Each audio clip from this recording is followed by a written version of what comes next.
Good morning, good afternoon, good evening, everyone, and welcome to the Bull versus Bear webinar for Trade Day. Steve Miley on the call on Thursday, the 14th of July. Welcome, everyone. We're going to go for our usual regular run through in here today. We'll look at the calendars. We look at both the macro calendar, what we've had, what we've got coming up today. We'll also take a look at the micro calendar, the earnings calendar, what we've had, what we've got coming up. We'll also take a look at the impacts from recent events, looking at articles from the major news wires. So we'll take a look at what's going on all those macro fundamental geopolitical events. And then we'll also take a look at some charts, see where the trigger points are going into today. I'm going to kick off with the macro calendar, winding back to yesterday. We were counting down on the last webinar into the CPI data. CPI data came in hot. On all measures pretty much in here. You can see, everything in green there on the CPI, all above expectations. The year-on-year number, like that headline number, hitting over 9%, 9.1%, expectations at 8.8%. Obviously, a plunge lower than in stocks. We spoke about that was probably going to be coming. So we saw a plunge lower in the stock indices. Obviously, hot inflation, more likely to be a more hawkish Fed, detrimental to growth, etc., etc. The reasons why. So stocks initially plummeted lower. They did get a strong turnaround rebound, however. So the market's continuing to price in, these more inflationary pressures. Probably thinking the Fed are way ahead of the curve or getting ahead of the curve. Maybe even now they're drifted a little bit behind the curve. We'll talk about that in that. But, only on the recent data. The curve now starting to price in far even more aggressive rate hikes, Talks there of a 1-point rate hike, at the next meeting, which is only, remember now, it was 2 weeks to yesterday. We'll take a look at that as we go through. But this higher inflation pressures, I thought stocks actually, given the sell-off, as soon as it sold off and where we sold off to, I was like, well, that's not much of a sell-off considering how hot the number was, how high the inflation number was. And not only the single print, but all the prints in here, and the core numbers, etc., all above expectations. And I thought, this doesn't look too damaging. And then, once it started to stabilize, my thoughts were this is a buy opportunity. And we did get a really strong intraday turnaround rebound. Now, we did then see a little bit of weakness going into the close. We saw some weakness post-market, and then we saw some weakness through the Asian and then into the European session. So we have dipped back lower this morning, having had that robust, I thought, intraday rebound in here. It's the bigger base is continuing to build despite inflationary pressures continuing to mount, despite the fact that we have a more hawkish Fed and the curve starting to price in even more expectations of more aggressive rate hikes, and then all the potential for that to lead to a bigger impact on growth. We'll take a look at all that as we go through. But for me, that looks like it was an opportunity. It was an opportunity. As soon as I saw the numbers, I saw where we got to. I saw the market not aggressively. We didn't go down and really test any levels. We'll look at the levels as well when we come to the charts, and then we really saw a solid intraday rebound. It's a really strong candlestick. We did get a bit of weakness into the close, which damaged that. A stronger close would have been a bit better, but didn't quite get that come through. And obviously weakness overnight as well. So the market double, questioning again. There's been food for thought. Obviously stuff's been plugged into different engines in here, different strategies. It's different economists to put it into their strategizing and put it into their models, and the models are probably pumping out fairly negative results on these CPI numbers. But yeah, we'll take a look at all of that as we go through. So that was the key event yesterday. If we step forward into today, really it's a quiet calendar. It's been fairly quiet in Europe this morning. We do get the PPI data, which obviously gives an indication, but CPI is the more important. But PPI, we've got that in just under the hour, 56 minutes. So we will be watching for that, both the core and the headline PPI data, Jobless claims not really a big number, doesn't really move markets, And then overnight, we've got some Chinese data in here late this evening. So potentially some notable Chinese data, particularly with everything that's going on in China with the renewed lockdowns, etc. And stock markets are under pressure in Asia. But yeah, so probably not impacting us too much, but it's definitely something you should be watching out for. What else was I going to talk about in here from yesterday? Oh, yeah. So going back to yesterday as well, and we'll cover this as we go through. Bank of Canada, much more than expected. Okay, expectations were a 75 basis point hike, a surprising 1 point hike, 100 basis points yesterday from the BOC. We also had a Bank of Korea hiked rates more than anticipated. They expect a leap from Korea, and New Zealand the previous year hiked rates as well in line with expectations. We'll talk about a little bit more about that as we go through. So global central banks becoming even more hawkish. Bank of Canada getting ahead of the Fed, right? Jumping, putting 100 basis point hike, a very aggressive and an unexpected rate hike from the BOC yesterday. What else do we have? Well, I want to talk about earnings as well. So just going back to the daily calendar, the macro calendar. So going back to today, that PPI data, although it doesn't really tend to move markets too much, if this is running hot as well, that's going to be a concern. If it's not running not as hot, that's going to be obviously seen as well. PPI leads through into CPI, right? The producer price index, the producer prices are the factors that go into making up the goods themselves, the finished goods, okay, the consumer goods. So, it is important, but, it doesn't tend to move markets. But, we're looking for either to reinforce what the negative, kind of the high inflation numbers from yesterday, or maybe dampen those. So we are watching for those. Waller is speaking today as well. Fed speakers are going to be important. They embargoed a week before the Fed meeting. So the Fed meeting is in now just under 2 weeks' time. So there's only going to be another just less than a week of Fed speakers. So Waller speaking today. We did get other Fed speakers. I'll talk about that as we go forward. I want to switch focus to the earnings season now. JP Morgan reported today and missed. Okay, we've got Morgan Stanley coming up. So JP Morgan in here, and Jamie Dimon in here was cautious on the economy as well. So not only missing expectations, but not good on what their on their read going forward is. So not great. Okay, coming through from the earnings reports already. That we're kicking off earnings seasons. Really kicks off in earnest today. Really kicking off with JP Morgan today, and not good. Okay. That is a bit of a concern that already the first we've had has missed already. And if we go, we've got Morgan Stanley as well today. So going back to the calendar in here, JP Morgan Stanley, not that I've seen out, maybe been out since we've been on, I don't know. But last I looked in here, Morgan Stanley set to post their earnings. Are they going to miss as well? So you can see the earnings calendar in here today. This is what we're looking out for. And then tomorrow we get a raft of financials. So we get Wells Fargo, BlackRock, Citigroup, US Bancorp, PNC Financial, Bank of New York, and State Street all reporting tomorrow on top of United Health, which is obviously one of the top 10 largest companies in the US. So all of those are going to be important to monitor. All of them coming before the bell, before the cash market opens tomorrow. So we're certainly watching out for all of that, as well as Morgan Stanley today. Right, what else do we have? Let's go to 5 things you need to know to start your day. Well, inflation, the concern, okay? Officials at the Fed may debate a historic 100 basis point rise, okay?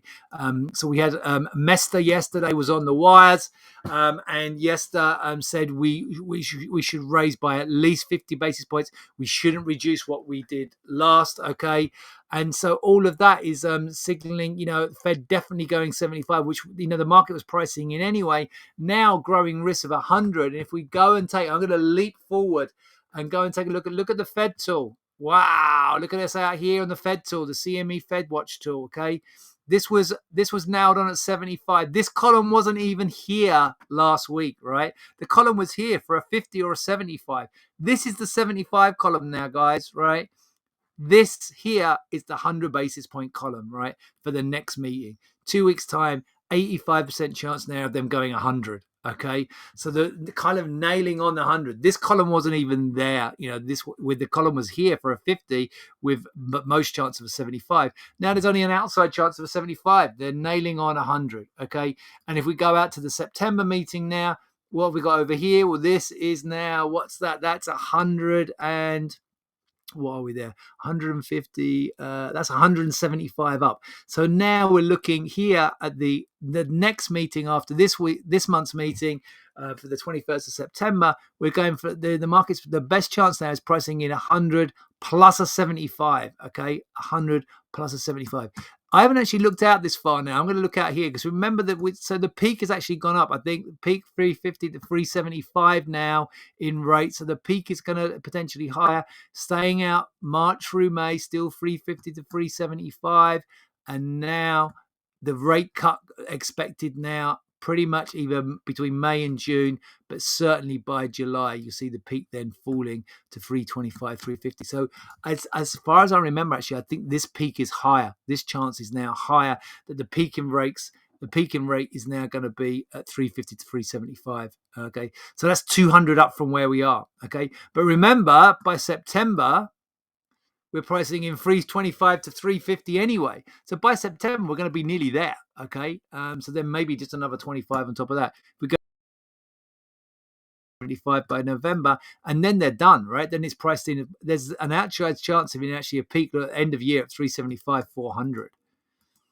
Okay, February 375. Actually, no, peaking rates now at 400, 375 to 400. Okay, and then the cuts may be coming before then, becoming between February and March. Yeah, so that's where the rollover is in there now. So definitely a higher peak. We weren't up here now, 375 to 400. So yeah, a more aggressive Fed already being priced in here. So that's something that obviously that's been the tail of the tape for the last 24 hours. And no surprise, and then the dollar's strong, right? The dollar's ratcheted high against the yen. We already broke a parity versus the euro. Euro versus dollar down again in here today. And we're seeing in here, euro dollar down again in here today, back sub parity in here for euro dollar for some time today. We've just broke parity. Just actually no, we've not quite nudged parity today. Got right very close to parity. But the big winner today has been dollar yen. Okay, dollar yen surging higher. We're up over 1% in here today on dollar yen, and have breached 139 in here dollar yen today. So again, another multi-decade high in here for the dollar versus both its G3 counterparts. Oh, we lost the screen again. Sorry. This is so annoying. Let me see if I can reshare it, guys. 1 second.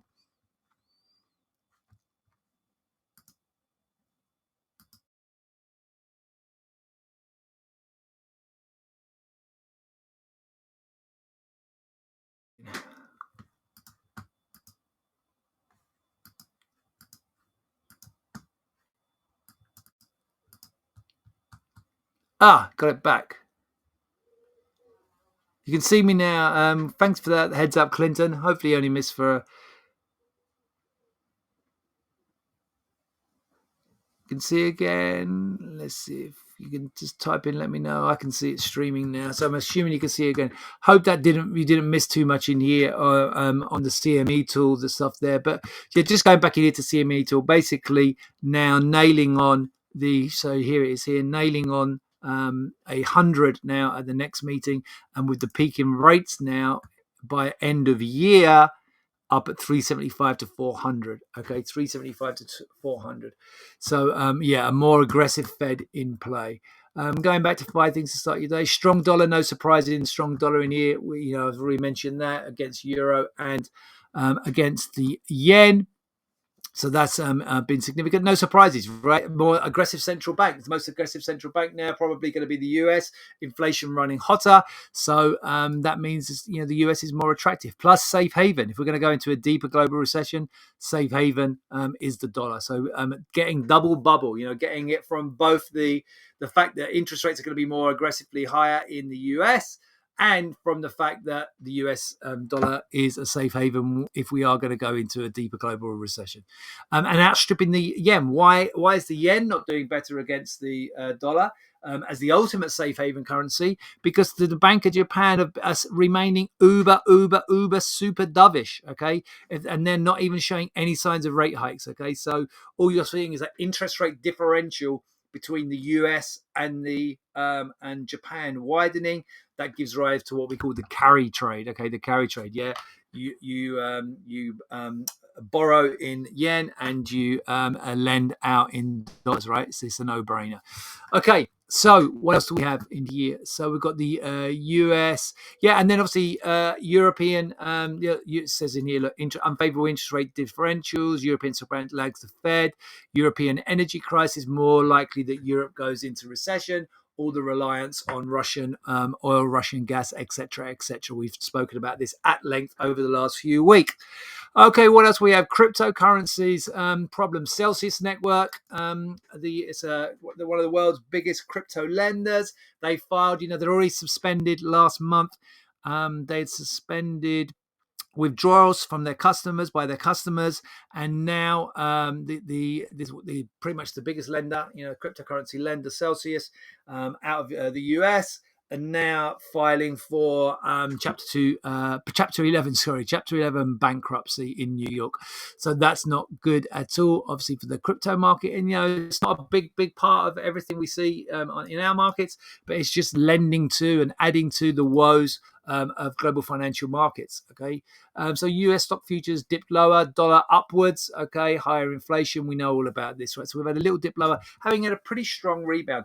Oil lower again. Brent crude fell more than 2% this morning. Okay, lowest in 4 months.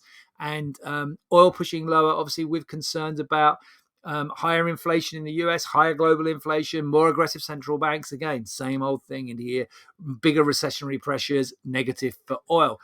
Counterintuitively, though, that then ends up being a positive in that then we have a less of an upward pressures on energy prices, okay, with lower oil prices, and that could actually be beneficial.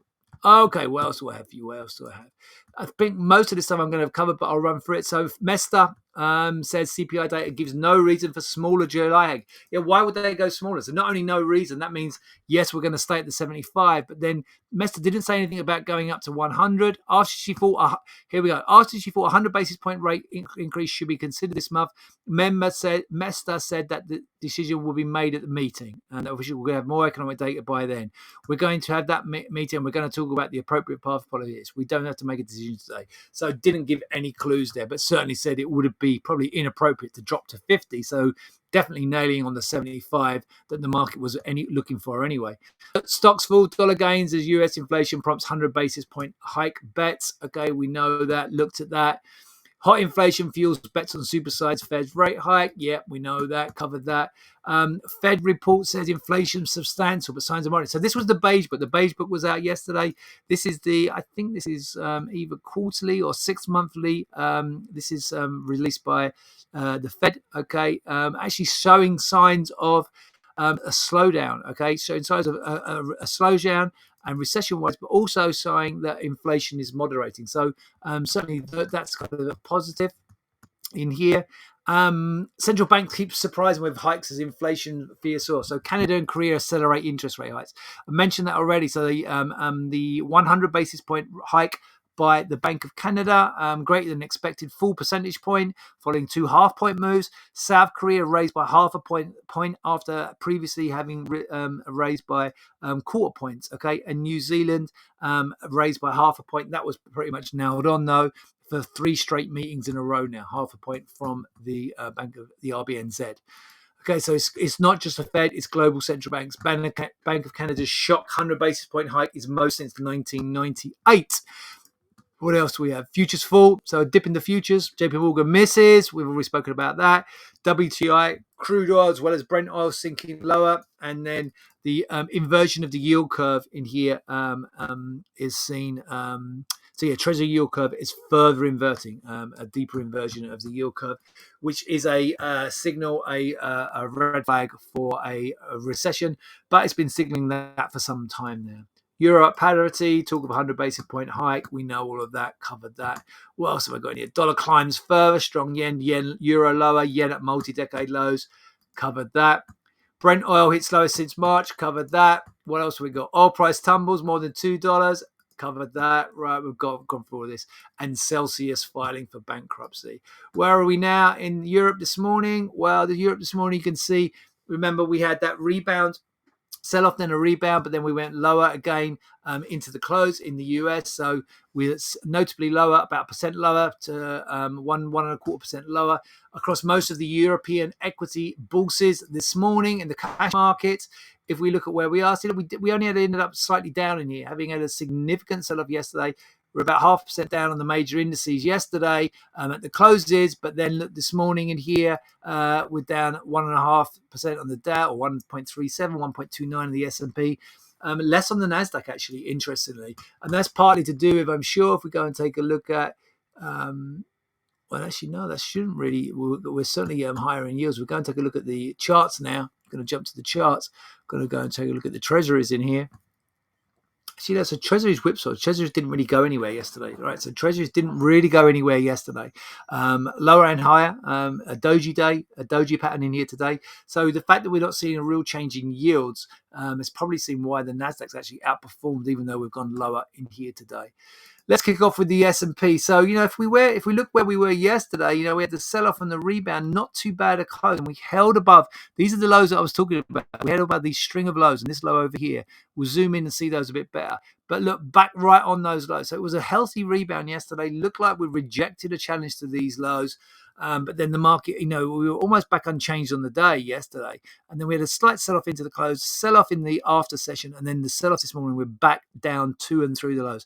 I'm going to zoom in now, take a look at those lows. We'll go in the 30-minute chart, and you can see them all. Remember, we had this quadruple bottom, arguably 1, 2, 3, 4s, and then also these lows all over here as well. Look, so we've got this set of lows over here as well. Where are we in here? So we've got this set of lows over here as well. So you've got these four lows, 1, 2, 3, 4, put in respect to these lows here. Then yesterday, boom, sharply down there, came back higher, held above these lows here and these lows here, but we're back right knocking on the door today. If we take out this area here, so that's between 37.44 and then down as low over here as 37, like 36. 37.44, 37.40, and then down through that low there, 37.35. If we take out that area there, then it looks really vulnerable, okay, to a much deeper correction. If we hold here, and we're trying to hold right now, okay, then we could see a decent rebound. But at the moment, you've got to be thinking of playing this from the short side. Well, I would be looking at playing it from the short side until we get any kind of indication of a base. It's just pipped below yesterday's low. This in the last hour or so. This is a 15-minute chart now. You're not even contemplating any kind of long in here until I would say you've got this kind of little internal trend line runs across here. It's got to be back up here somewhere before I even think about, minimally it's got to be above this little overnight, this from this morning. So minimally you've got to be back above 37.69 but ultimately you've got to be back up above here, really 37.89.90 area to try and reverse this internal downtrend line. So there's yesterday's initial sell-off, then the market held and then came back really strong. It was a really decent rebound in here. But then you had this weak close. This was the problem, a little bit of a weak close, and then overnight, boom, boom, 2 moves through the late session and then through the European session here. But it is just holding. It's just holding at the moment. But for me, you've got that string of lows here, this whole support area. If these go, this area here, if it starts to take out 44 to kind of 40, then it looks really vulnerable. Okay. And then obviously you've got that low over there at 35. Okay.